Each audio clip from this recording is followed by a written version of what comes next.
Bonjour, je suis Joanne Julie, directrice adjointe couture pour la succursale de Laval et enseignante de couture. Aujourd'hui, je vais vous parler du Minky. Je vais vous donner des trucs sur comment le tailler, le coudre et le presser, ainsi que comment le laver afin de vous faciliter la vie quand vous allez travailler avec ce merveilleux produit.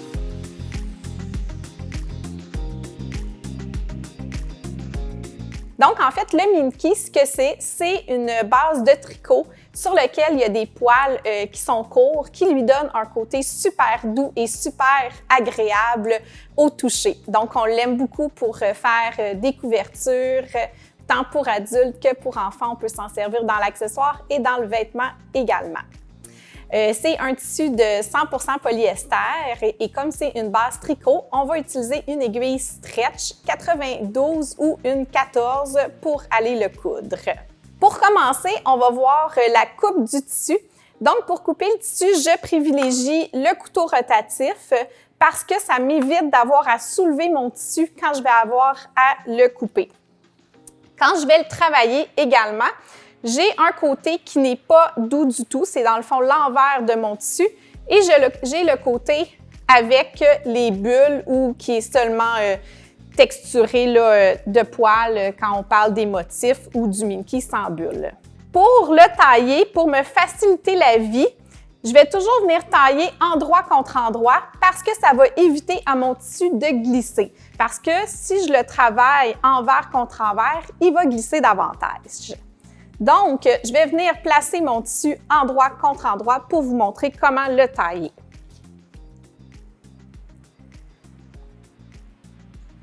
Donc, comme ça ici, et vous voyez, ça ne bouge pas du tout.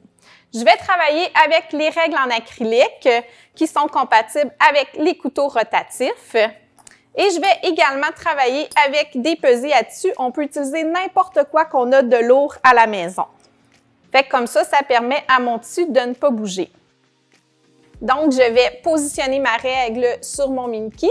C'est facile avec les règles en acrylique quand j'ai des formes qui sont géométriques, mais sinon, je peux aller aussi à main libre et suivre le contour d'un patron avec mon couteau rotatif. Je m'assure de bien appuyer mes doigts sur ma règle. Bien qu'elle est antidérapante, je veux m'assurer qu'elle ne bougera pas sur mon tissu. Et je viens couper en exerçant quand même une bonne pression. Et ça vient séparer mes tissus comme ça. Un petit truc, parce que le Minky, ça fait beaucoup de cochonneries, de poussière qu'on ramasse partout. Donc, quand je travaille avec le Minky, j'ai toujours une brosse collante près de moi ou mini aspirateur sur ma table de coupe. Et dès que j'ai taillé, je vais venir passer ma brosse comme ça pour enlever un maximum de poussière. Comme ça, je vais éviter de les retrouver partout dans ma maison et à ma machine à coudre. Donc, une fois que j'ai taillé mes pièces, j'ai différentes façons pour aller les assembler. Donc, je peux travailler soit avec la machine à coudre régulière au point droit ou je peux travailler également avec la surjeteuse. Je vais vous montrer des exemples.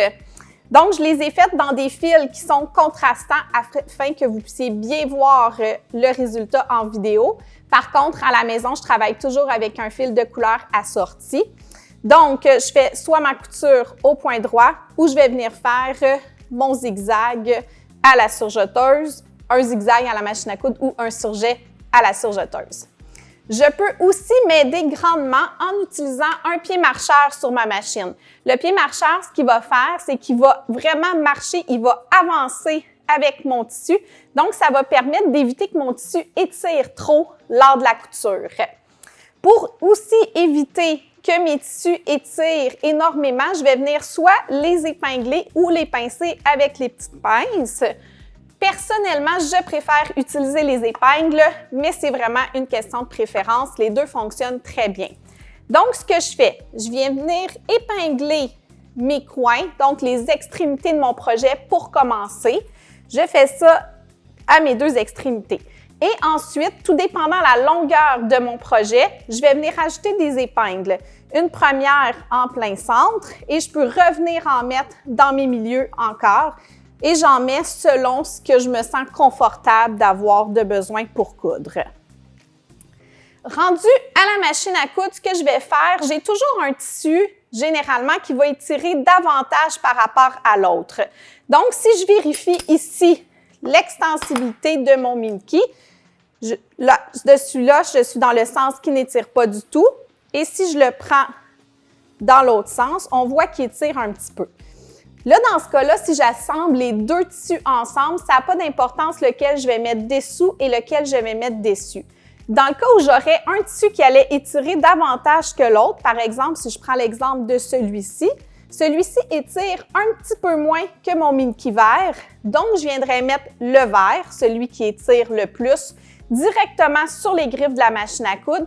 Ensuite, j'ajouterai celui qui étire le moins et ça va permettre aux griffes qui sont dans le fond sous ma machine à coudre de bien entraîner le tissu et éviter qu'un étire plus par rapport à l'autre. Donc, à la machine à coudre, là, j'ai le pied marcheur ou le pied à double entraînement qu'on appelle, qui est déjà installé sur ma machine. Petite note importante, tout dépendant des machines à coudre, c'est important de ne pas faire de points reculons sur la machine quand on utilise un pied marcheur. Ça dépend lesquels, donc juste voir avec votre machine à vous. Et là, si je me mets à coudre, vous allez voir que mon pied va vraiment marcher, ce qui va faire que mon tissu n'étirera pas sur le dessus. Fait qu'on voit vraiment le mouvement du pied, donc mon tissu n'étire pas du tout. Et je peux enlever mes épingles au fur et à mesure. Si je n'ai pas de pied marcheur, il y a d'autres trucs qu'on peut utiliser. On peut aussi ajuster la pression du pied. Donc, certaines machines permettent cet ajustement-là. Ce qu'on va faire, c'est qu'on ne mettra pas la pression trop élevée, donc trop forte sur notre tissu. Et ça va encore là aider à ce que notre tissu étire pas trop lors de la couture. On s'assure aussi d'utiliser un point qui est assez long. On ne veut pas un point qui est trop rapproché parce que encore là, ça va avoir tendance à faire étirer notre couture. Et dernier petit truc que j'utilise, c'est ce que j'appelle mon 11e doigt. Donc, c'est le stiletto de Clover, ce qui me permet d'aller très, très proche de mon pied en faisant de la couture et éviter de me retrouver avec des petites bulles ou des ondulations proches de mes épingles. Et c'est pratique parce que je peux vraiment aller en dessous de mon pied. Donc, je ne fais pas de point d'arrêt quand j'ai terminé. Et je pourrais venir faire un petit nœud à la main juste en dessous de mon projet si je ne peux pas faire le point d'arrêt sur ma machine à coudre. Donc, le Minky, comme c'est un polyester, on peut le presser, mais il faut s'assurer de ne pas le faire à trop haute température. Il faut vraiment ajuster notre fer à repasser à la température du polyester. Il faut faire très, très, très attention aussi avec les Minky qui sont texturés comme celui-ci, parce que si je viens le presser, les bulles vont toutes disparaître parce que c'est des bulles qui sont faites, dans le fond, à la chaleur en industrie. Fait qu'il faut vraiment éviter de presser les Minky à bulles. Je peux aller presser délicatement mes valeurs de couture, mais sans plus. Quand je suis dans des Minky qui n'ont pas de texture comme celui-ci, je peux aller le presser sans problème à basse température, évidemment. Et je peux utiliser un organza de soie. Donc, il y a un tissu comme ça qu'on achète au mètre. On peut venir faire un surjet ou un zigzag tout le tour si on ne veut pas qu'il s'effiloche. Et je vais venir le poser sur mon tissu, puis ça va offrir une protection entre mon tissu et mon fer à repasser pour éviter que j'abîme mon tissu ou que je le brûle avec la température du fer. Et comme il est transparent, mais c'est pratique parce que je vois mon projet au travers. Pour le Minky, l'entretien est vraiment facile.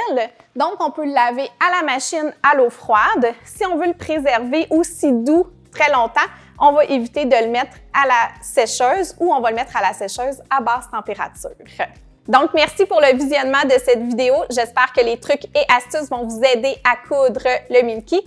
Tous les outils et matériels utilisés dans cette vidéo sont disponibles sur le site web et dans les différents magasins Club Tissu. N'hésitez pas à partager et commenter cette vidéo. Il nous fera plaisir de répondre à vos commentaires et questions. Vous pouvez également partager vos créations sur les différents réseaux sociaux avec le hashtag Club Tissu. Merci!